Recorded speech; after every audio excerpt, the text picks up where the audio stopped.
राष्ट्रपती द्रौपदी मुर्मू यांच्या हस्ते आज नवी दिल्लीमध्ये विज्ञान भवन इथे वर्ष 2024 आणि 2025 साठीचे संगीत नाटक अकादमी फेलोशिप आणि अकादमी पुरस्कार प्रदान करण्यात केले जाणार आहेत। या सोहळ्यात विविध क्षेत्रांमधल्या 115 नामवंत कलाकारांचा सन्मान करण्यात येईल।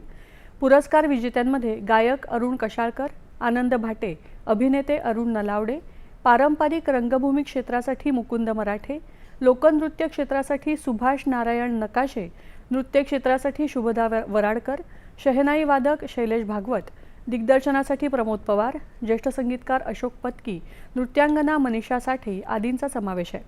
या कलाकारांनी संगीत, नृत्य, नाट्य, लोककला आणि आदिवासी कला प्रकार, कठपुतळी कला आणि संलग्न नाट्यविषयक कला प्रकारांमध्ये उल्लेखनीय योगदान दिले। त्यांच्या योगदानातून प्रयोगनिष्ठ कलांच्या समग्र वैविध्याचं दर्शन घडतं। संस्कृती आणि पर्यटन मंत्री गजेंद्र सिंह शेखावत हे या पुरस्कार सोहळ्याला उपस्थित राहणार आहेत।